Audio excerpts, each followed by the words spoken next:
इससे पहले वाले टॉपिक में हमने देखा कि संबंध क्या है। संबंध ए क्रॉस बी का सबसेट है।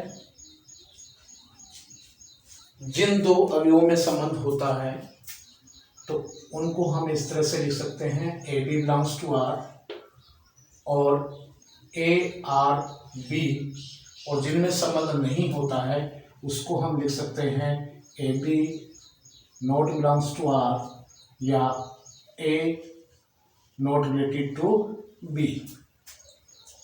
फिर हमने देखा कि यदि ए में एन अवयव है, अर्थात order of A is equal to N और order of B is equal to M, तो ए से बी में डिफाइन होने वाले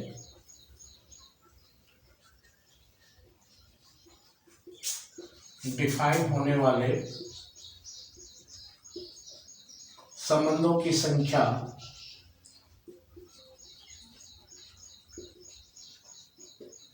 टू की पावर mn होती है और अनइम्पटी रिलेशंस का नंबर टू की पावर mn माइनस वन होता है। तो रिलेशंस ए से बी में डिफाइन होने वाले जो रिलेशन हैं उनका कुल टोटल नंबर कितना होगा, टू की पावर mn, जहां n ऑर्डर ऑफ ए है और m ऑर्डर ऑफ बी है।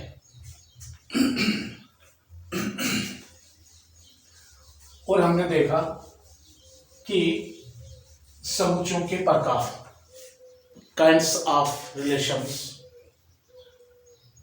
तो उसमें हमने फर्स्ट पढ़ा था समतुल्य संबंध,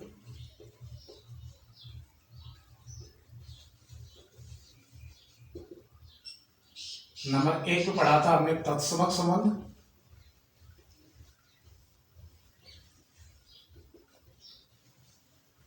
आइडेंटिटी रिलेशन,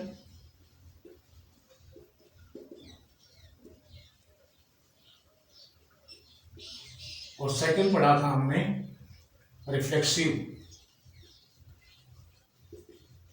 रिलेशन। थर्ड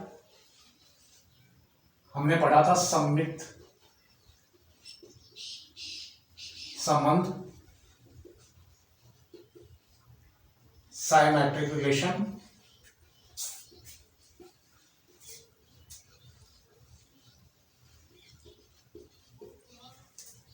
इस टॉपिक में हम पढ़ेंगे नंबर 4 प्रतिसम्मित संबंध।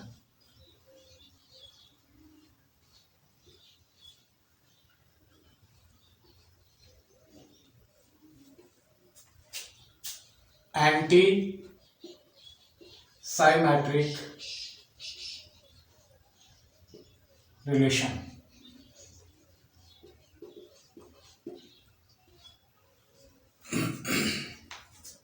एंटी साइमेट्रिक रिलेशन क्या है?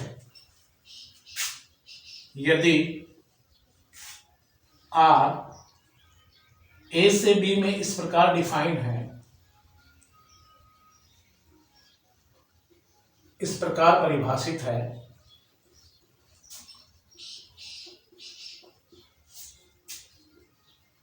कि AB belongs to R, AB में संबंध है, तब BA belongs to R, BA belongs to R तभी संभव होगा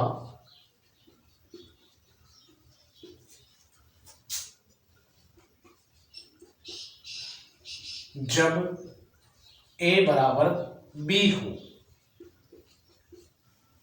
अर्थात यदि एंटी साइमेट्रिक रिलेशन है वो A से B में डिफाइन है, तो एंटी साइमेट्रिक रिलेशन क्या कहता है कि AB belongs to R and BA belongs to R then possible when A is equal to B।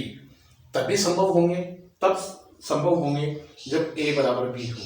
या इसको इस तरह से समझो कि AB बिलोंग्स टू R है और BA बिलोंग्स टू R भी है, तो जब A बराबर B हो, A is equal to B, तो ये रिलेशन एंटीसाइमेट्रिक होगा, प्रतिसम्मित संबंध होगा।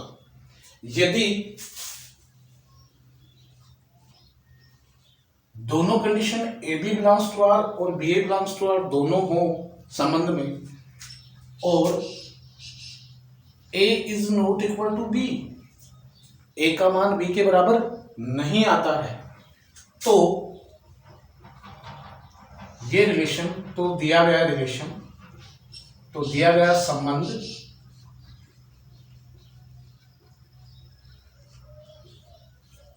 साइमेट्रिक होगा।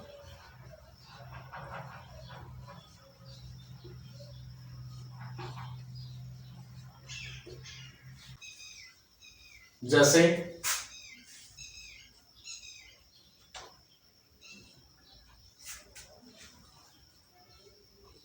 1 2 3 से एक R है, वो रिलेटेड है 1 2 3 से,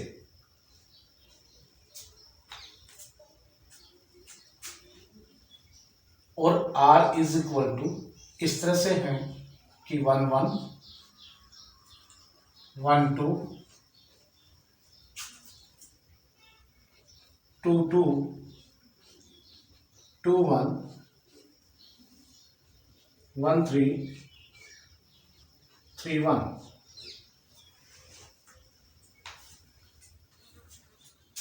या दूसरा हम ले सकते हैं, इसको नहीं ले, दूसरा एज अ सेट ले कि R, चलो एग्जाम्पल बाद में बताएंगे, पहले ये इतना ध्यान रखो कि प्रतिसम्मित संबंध है वो इस तरह का होता है कि जब A बराबर B होगा तो ये संबंध B, क्वेश्चन करेंगे तो उनमें सारी चीज क्लियर हो जाएगी। यदि A is not equal to B तो दिया गया संबंध क्या है, साइमेट्रिक होगा। नेक्स्ट,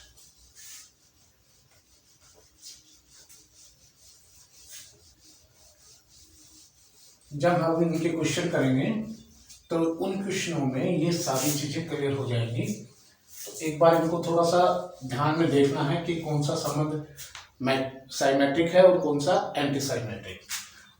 फिफ्थ आता है अपना संक्रामक।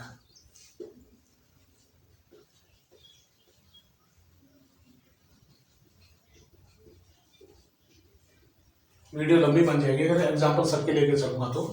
संक्रामक संबंध को हम बोलेंगे ट्रांजिस्टिव रिलेशन। क्या है ट्रांजिस्टिव रिलेशन या संक्रामक संबंध क्या है? संक्रामक संबंध में अगर कोई संबंध R समुच्चय A से B में परिभाषित है,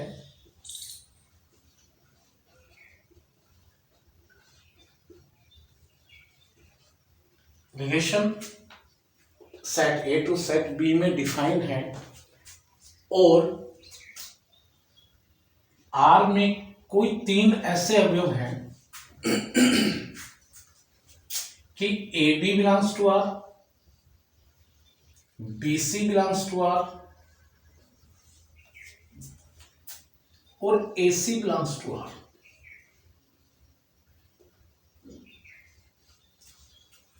A का B से संबंध है, B का C से संबंध है और A का C से वही संबंध है, तो ऐसा संबंध संक्रामक संबंध कहलाता है।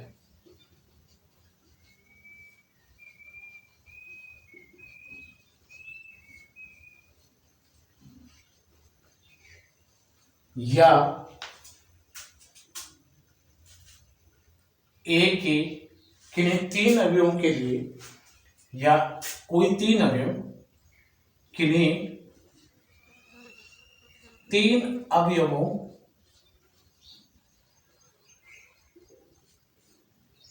ए बी सी के लिए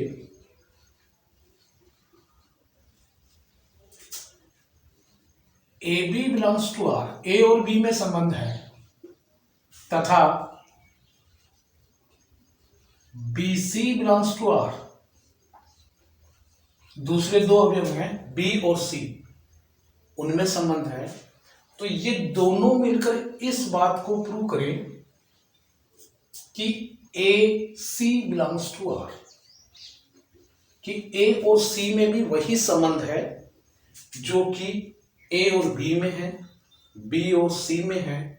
तो ए का बी से संबंध होने पर बी का सी से संबंध होना चाहिए, और ये दोनों बात अगर हैं तो ये इस बात को भी सिद्ध करें कि ए और सी में वही संबंध है जो कि संबंध ए बी और बी सी में है। तो कोई भी तीन अवयवों के लिए ये बात सिद्ध हो जाती है, तो वो संबंध कैसा है? ट्रांजिटिव रिलेशन है।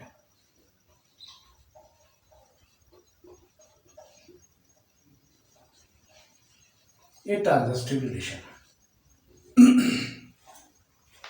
कोई भी तीन अवयव इस तरह के हों ए और बी में कि ए का संबंध बी से, बी का संबंध सी से, और ये दोनों इस बात को प्रूव कर दें कि ए और सी में भी वही संबंध है जो ए और बी में है, बी और सी में है, तो ये संबंध क्या कहलाता है? ट्रांजिटिव रिलेशन कहलाता है। जब क्वेश्चन करेंगे तो ये सारी चीजें क्लियर होंगी। तो इतना ध्यान रखना है कि ए और बी में या आर में कोई भी तीन अवयव ऐसे आ गए जिनका पहला अवयव का दूसरा अवयव से संबंध है, ये पहला अवयव मान ले, ये दूसरा मान ले, ये दूसरा और ये तीसरा, तो ये दोनों मिलकर इस बात को सिद्ध करेंगे पहले अवयव और तीसरे अवयव में वही संबंध है जो कि इन दो में है। तो ऐसा संबंध क्या कहलाएगा? संक्रामक संबंध कहलाता है। तो संक्रामक संबंध के लिए दोबारा सुन लो, कोई संबंध आर ए से बी में परिभाषित है और आर में कोई ऐसे तीन अवयव हैं कि पहले अवयव का दूसरे अवयव से संबंध है, दूसरे अवयव का तीसरे अवयव से संबंध है और पहले अवयव का तीसरे अवयव से संबंध है। तो ऐसा संबंध क्या कहलाएगा? संक्रामक संबंध कहलाएगा।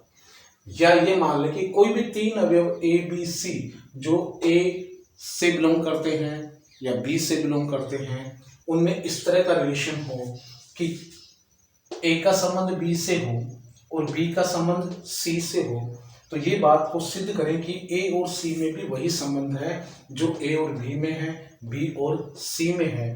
तो ऐसा संबंध संक्रामक संबंध कहलाता है। इंग्लिश मीडियम वाले इस बात को इस तरह से ले सकते हैं कि any three elements who have related A, B, C, who have related to ABC and ABC related to like this, AB belongs to R, BC belongs to R, then they prove it that AC belongs to R. This condition is proved, then it is a transitive relation. If this condition is not proved, AC not belongs to R, then it is not transitive relation. यानी कि जब ए और सी में संबंध नहीं होगा तो ये संबंध कैसा? संक्रामक नहीं रहेगा। नेक्स्ट,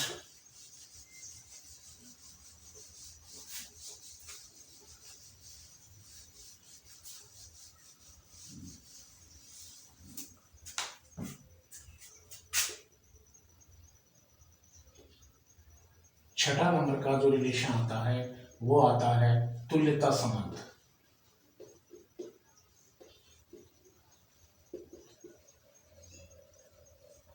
जिसको हम कहते हैं इक्विवेलेंट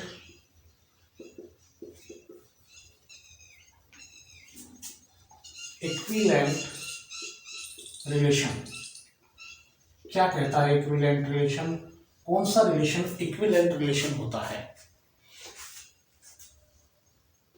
यदि एक संबंध आर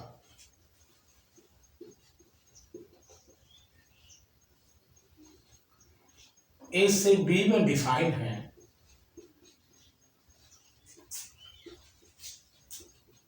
इस प्रकार परिभाषित है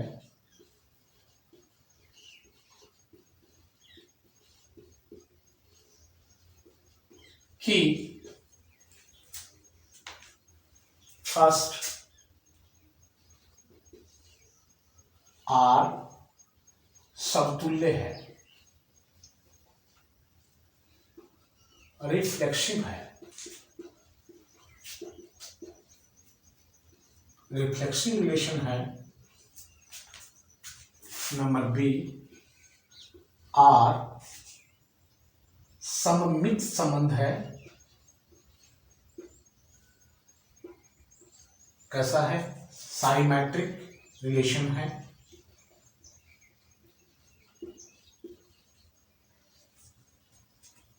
नंबर 3, आर संक्रामक है।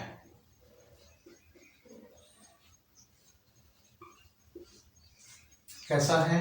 ट्रांजिस्टिव रिलेशन है।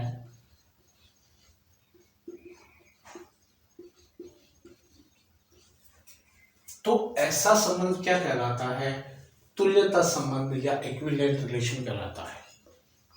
यानी कि एक संबंध तीनों प्रकार का है, यानी कि वो समतुल्य भी है, वो सममित भी है और वो संक्रामक भी है, तब तो ये संबंध तुल्यता संबंध होगा।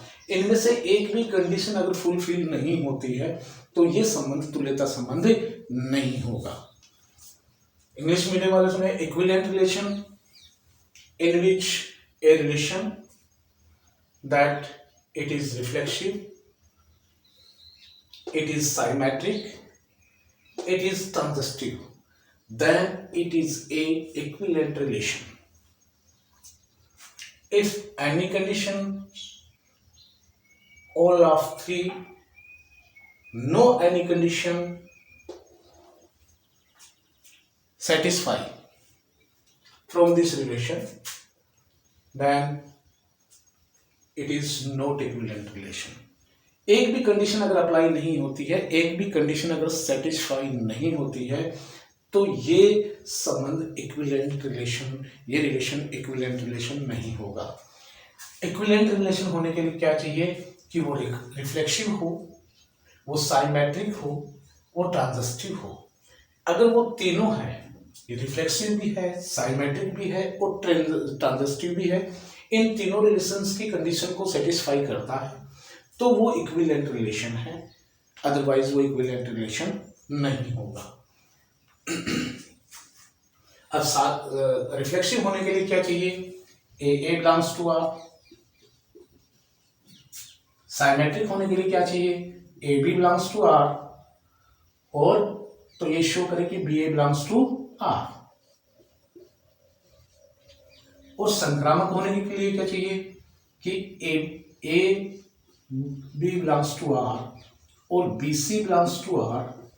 तो ये प्रूव करे कि A C belongs to are.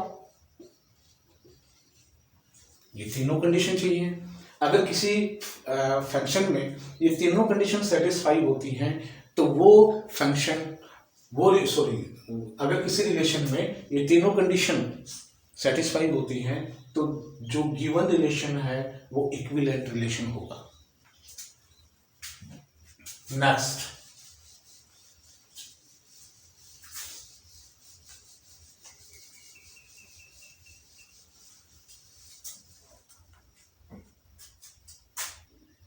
Number 7, आंशिक पूर्ण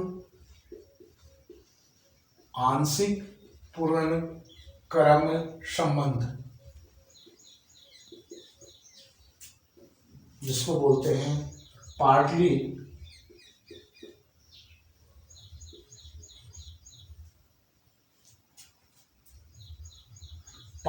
ऑर्डर्ड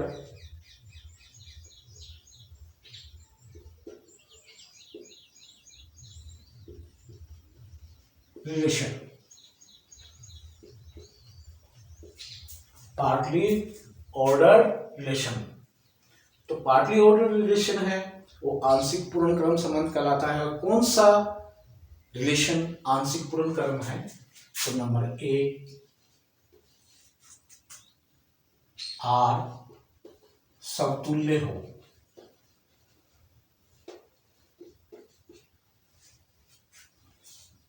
नंबर 2, आर प्रतिसम्मित हो।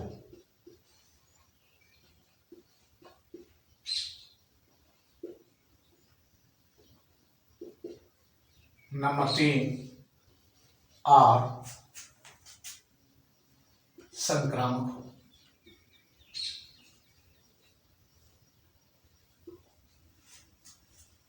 यानी कि आंशिक पूर्वक्रम संबंध ऐसा संबंध जो दिया गया संबंध अगर समतुल्य है, प्रतिसम्मित है और संक्रामक है, तो दिया गया संबंध कैसा होगा?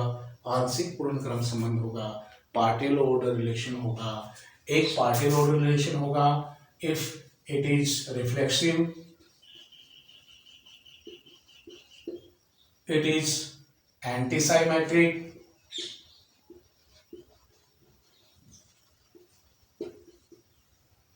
it is transitive. अगर ये तीनों कंडीशन एक रिलेशन जो ए टू बी में डिफाइन है वो यदि तीनों कंडीशन को सेटिस्फाई करता है तो वो होगा पार्शियल ऑर्डर रिलेशन, आंशिक पूर्णक्रम संबंध। नंबर 8 आता है पूर्णक्रम संबंध।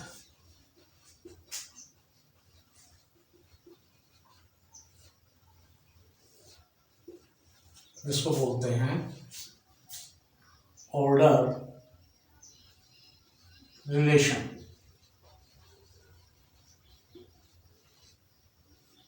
क्या है ऑर्डर रिलेशन?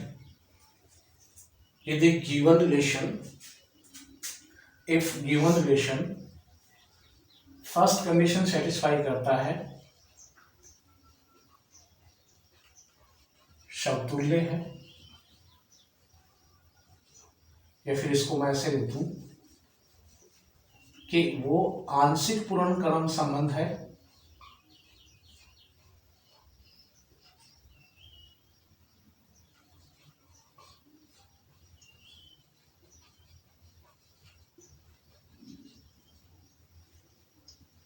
और दूसरी कंडीशन इसमें यह है कि या तो A B belongs to R या B A belongs to R या A is equal to B में से कोई एक बात, कोई एक तथ्य अवश्य विद्यमान हो।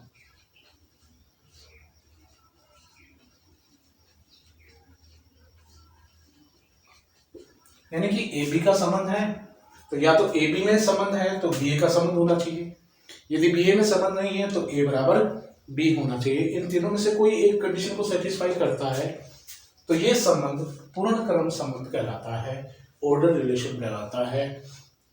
तो एक ऑर्डर रिलेशन में 3 कंडीशन होनी चाहिए कि फर्स्ट तो ये है कि वो पार्शियल ऑर्डर रिलेशन हो, सेकेंड उसके 3 स्टेप्स में कोई एक स्टेप उसमें अप्लाई होनी चाहिए, A B belongs to R या B A belongs to R या A is equal to B. तो ऐसा रिलेशन पूर्णक्रम संबंध कहलाता है, ऑर्डर रिलेशन कहलाता है, इनमें से कोई भी एक कंडीशन सेटिस्फाई हो। That's all.